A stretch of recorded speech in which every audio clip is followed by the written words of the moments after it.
Today, we're going to talk about mise en scène, what the heck that is, and how to use it in your game. Let's get started.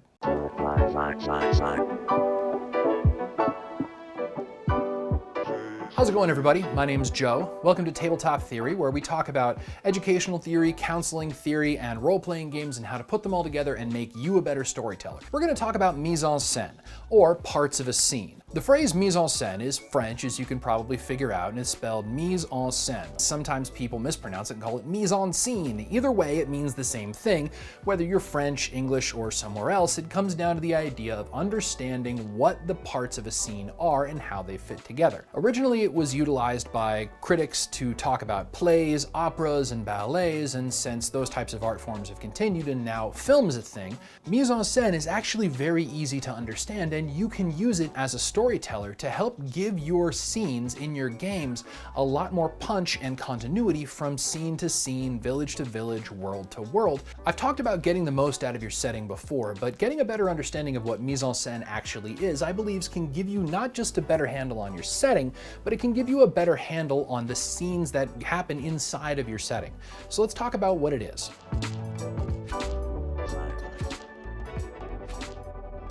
Mise en scène can be applied to the entire world, but I believe that it's most effective when you start small. Start with a tavern, start with a dungeon. In Dungeons & Dragons, this can be a literal dungeon. In Shadowrun, you could actually apply these to a scene like meeting Mr. Johnson, or maybe going to meet your fixer, or maybe actually the heist scene that your Shadowrunners will be a part of.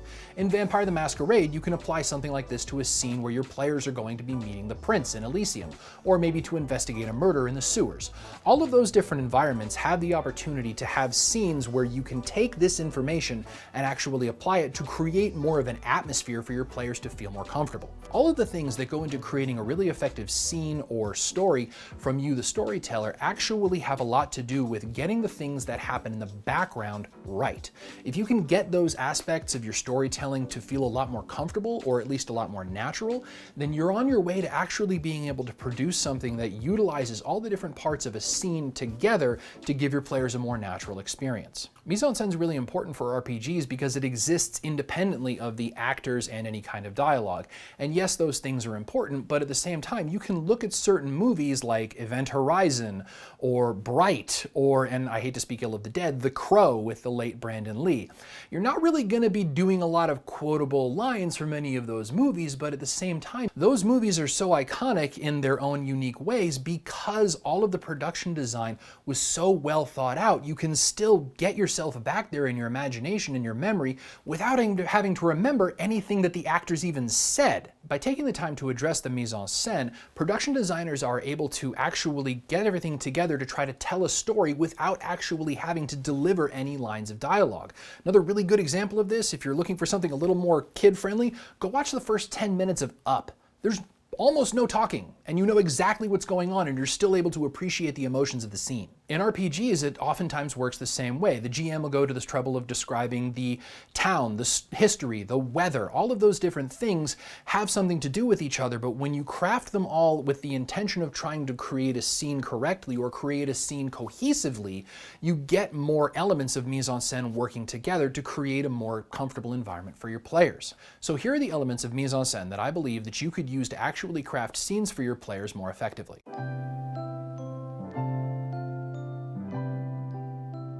So the 5 elements that I believe translate directly from film production to role-playing games for mise en scène are setting, decor, costume and makeup, lighting, and depth of field. So let's start at the beginning. Setting. This one might seem a little bit obvious, but having a good sense of where you want your players to be and how you want it to feel is the first step towards creating the elements of a scene, because you actually need things to take place somewhere. So let's take, for example, the ubiquitous D&D starter session of having the players meet in a tavern to have some kind of wizard come and give them a job. So before your players ever meet the wizard, you can actually set the scene very effectively by thinking about how you want to communicate information about this tavern. Is it clean? Is it dirty? Is it well lit? Is it big? Is it small? All of those different things tell information to your players that you might want to convey without actually having them interact with the character. Take it up another level and think about that the town that the tavern is in actually might have recently been under siege. How do you convey that inside of a tavern? How do you convey the feeling of the people in the town without actually having your players interact with anybody in the town?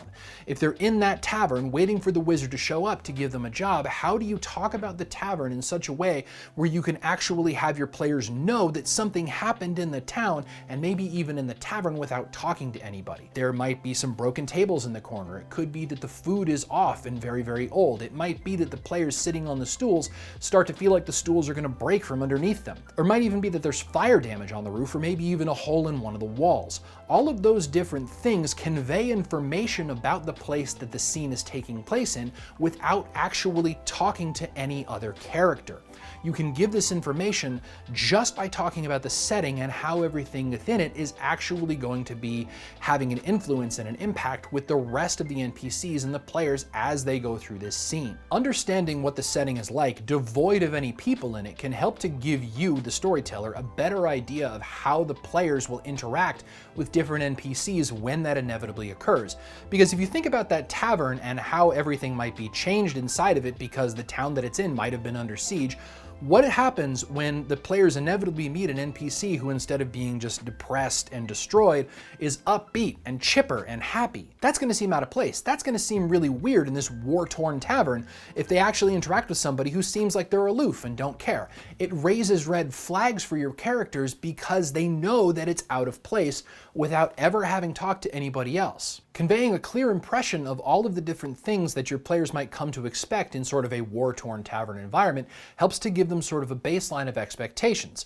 And then it's even better because once they have that baseline of expectations, you can yank it out from under them and give them a twist in your plot or your scene or whatever. So let's move on to the next one. Now, depth of field is something that's actually a photography or a cinematography term that refers to how much depth there is in the image. For me right now, depth of field is everything that's happening behind me. It's my poster of Superman, it's the bird, it's my bookshelf, it's my lamp, and it's the fact that I'm not just standing in front of a flat plane. There's actually depth to the image. Now, the thing about that is that it can be applied to something like a role-playing game, but not necessarily in the depth of the image, but in what's happening in the background of your scene. Much like talking about the sort of destroyed, war-torn tavern, you can also think about it in terms of what else is happening inside that tavern while your players might be waiting for the wizard to come and give them a job. Are there people there? If there are, what are they like? Are they quiet? Are they loud and boisterous? Is somebody playing music? Is there a stage for music that nobody's going up on? All of those different types of things can really help to give information to your players about the sort of attitudes of the people in that environment, and maybe even if there are no people, it can help to give more information to your players if they're in a place where there should be a lot of people. Say if they're in a market in the middle of a day in a populated city and no one's there, what does that tell them? Is there a threat? Is there something that people know that they don't? It gives your players information because there's something about that that might feel off to them depending on how you've described other things up to that point. So let's move on. Lighting is something that oftentimes gets overlooked, and I'll take a vote for this. I overlook lighting kind of frequently. Using lighting in a scene can actually give you, the storyteller, a lot more information that you want to give to your players. And it's also just kind of fun to describe. Think about it whenever you're having your players, again in 5th edition, going into a dungeon and everybody there has dark vision except for one person. If that person isn't holding a torch, they can't see. If that person is holding a torch, then chances are you get the opportunity to describe the shadows dancing around because of the flickering of the torch. If they're not using a torch and there's other magical means of light production, then chances are the shadows are going to look a little bit different. If you have 2 different light sources working together, you can actually describe the different spectrums of light if you want to. You can describe how one light might be more white than the other one's a little bit more blue or orange. Lighting in horror movies is actually really, really great because what it does most of the time is it draws your attention to a specific area where areas of shadow actually take away your attention, because intrinsically we want to see what's in the light, unless you're kind of a smart horror movie watcher, and in which case you're like looking in the shadows to be like, ah, I see what's going on there, Michael Myers, you're coming to kill me. If you take the time to try to understand what the light is like in your situation and the type of scene you're going to be describing, it gives your players more of a sense of mood and atmosphere atmosphere, then it might be lacking. Think about something like Vampire the Masquerade. That game takes place pretty much entirely in the dark. The characters don't really go out into the sun, so how are you going to describe those scenes when you don't have the sun as a reference point, when all your lighting comes from the moon or streetlights or fire? Having a good handle on how those different types of light sources can actually affect the characters around them is really, really important. To give you kind of a practical example of what I mean, there's actually something that cinematographers call for on film sets called a wet down. And I know that sounds a lot dirtier than it actually is, but what a wet down is on set, the special effects department, right before the camera rolls, will actually spray down the street of wherever they're shooting, because whenever cinematographers are shooting a scene on the street in the middle of the night, you can actually wet down the sidewalks, and the light from things like street lights or film lights reflects off the road and creates a little bit more of a pleasant, more interesting shot. You can use a similar principle whenever you're talking about lighting in your game. Light in situations where it might be dark out but it's just rained, or maybe it's still raining, does very different things depending on the situation. So overlooking light happens, and don't feel bad about it if it does, but if you take the time to be intentional about describing what the lighting is like in your scene, you actually can help give your players a much more important sense of mood than if you just sort of blow past it. So let's talk a little bit about decor. Now, decor is one of those things that can get overlooked, and that's okay, but it's also one of those things that can really make or break a scene. One thing that I think is kind of important is the idea that decor can actually give you the opportunity to have insight to a character and their environment. If you're dealing with a character that is very meticulous, then whenever you go into their office, it might be very well arranged. There might be very little litter everywhere. The wastebasket might be empty. The desk might be completely clean of anything. The shelves might have very little dust on them, and all the books are arranged just so. However, if you step into an office where things are completely piled on top of the desk, there's papers everywhere, you have books on the shelves that are all different sizes and they're misarranged and very dusty or very cluttered, you're going to get a different interpretation of the type of person that actually inhabits both of those spaces. You're probably going to think that the person who works in this sort of disorganized office is either very overwhelmed or very aloof. You don't necessarily have the same impression of the person that works in the dirty office than you do with the person who works in the clean office. You're probably thinking that that person has a very meticulous mindset, or that they want to show the world a kind of image of themselves that actually shows that they're organized or maybe very in control. The way you talk about the different things in a setting can actually tell your players a lot of information about the stuff that you might want to imply beyond what the character is actually going to be saying in those scenes. If you really want to know more about this, there is an excellent book that I'll leave a link to down in the description called Snoop. It's written by Dr. Sam Gosling, and it's fascinating. He goes through the entire process of actually describing how the way we arrange the items in our environment say a lot about us. Again, if you want to use my own set as an example, I try to keep it less cluttered, but at the same time, these two picture choices are very intentional because I'm trying to convey information about myself without ever actually talking. You know that I like comic books because there's Superman, and you know that I'm trying to provide the fact that I have a sense of humor because there's a drawing of a fat bird. If you think about the way that different people present their environment, whether it's their house, their bedroom, or their office, those different environments say something about the people that inhabit and control them. And again, like I said, if you really want to know more about this, go read Snoop. Like I said, there's a comment thing down below. Go click on it and go read it. The other association that you can start to think about whenever it comes to the idea of decor is the idea of quality. Quality and quality of items says a lot about something. So let's take a pretty common household object, for example. Let's talk about a frying pan. What can you say about it if it's just there? It's a frying pan. It's black. It might have a handle that's made of steel or plastic. If you have a frying pan that is of high quality versus a frying pan that's of low quality, how do you describe the difference between the two of them? Is one made of higher quality materials? Does one have more weight to it? Is one more clean than the other that might have sort of a non-stick coating that's been chipped off? And then if you try to think about it even further, that same frying pan, if you take the one that is of lower quality but belongs to somebody who appreciates it and cares for it dearly, how do you you describe that?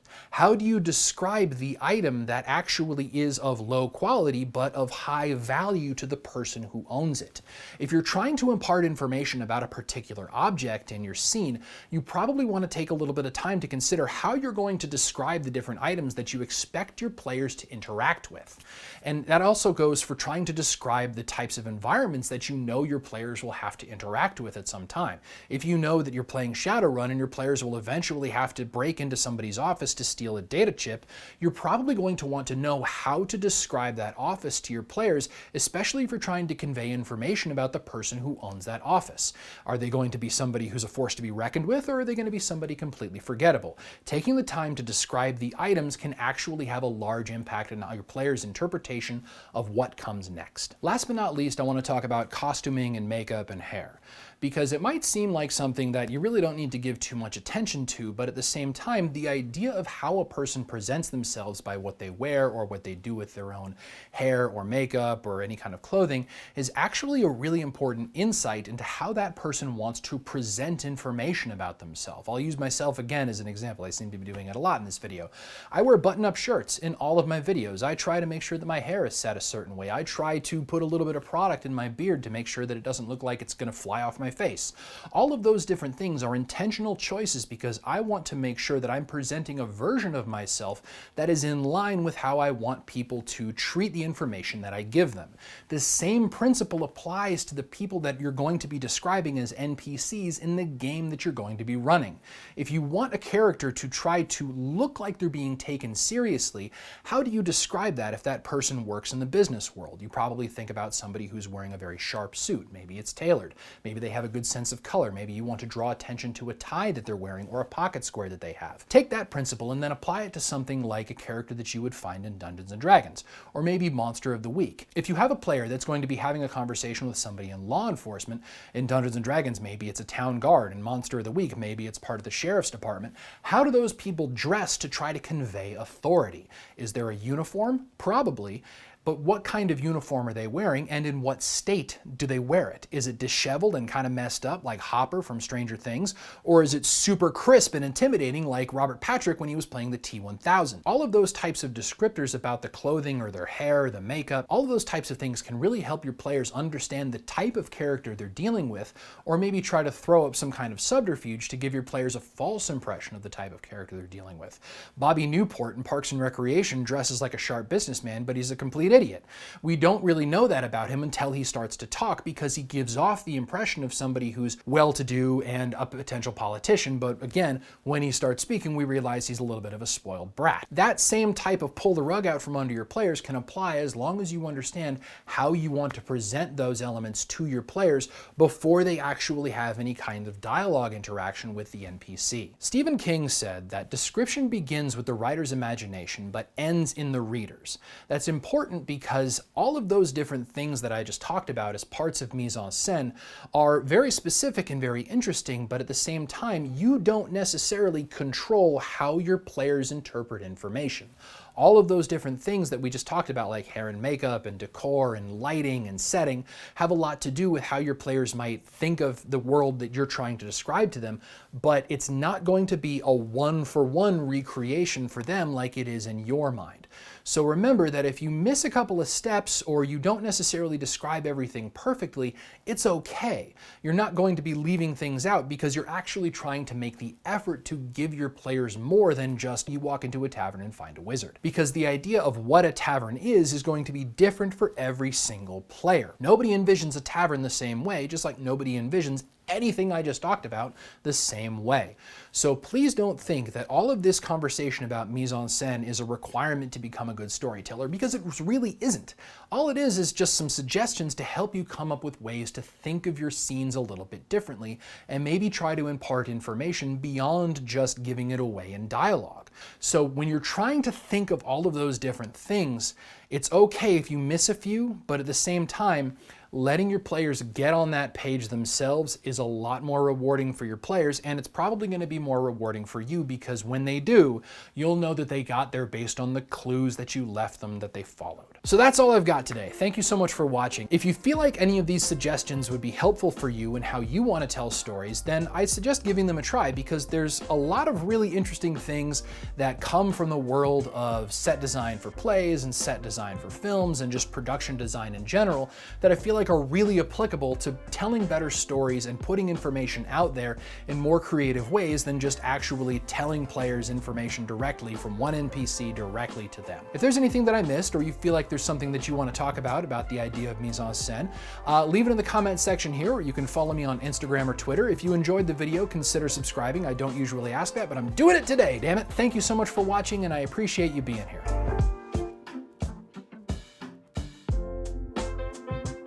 It's a pretty stressful time of year, and it's been a pretty stressful year. 2020 is no joke, and yeah, a lot of really terrible things have happened, but I'm willing to bet that some of you think that a couple of great things have happened. I know for me, I've had some friends get married, I've had some friends have children, but it's gonna be okay. No matter how 2020 has been for you, you're gonna get through this. And I say that knowing that there are some people who are having very difficult times right now, but you're gonna be okay. Just take the time to be with yourself for just 5 minutes. Maybe it's in your car before you go into your office, maybe it's at night right before you go to bed. Just take 5 minutes, put away your phone, take a few deep breaths, and just be. 2020 is coming to a close, and it's going to be wonderful when it finally ends. So thank you so much for watching. Please remember to take care of yourself. Please be kind to each other, and please have fun adventuring.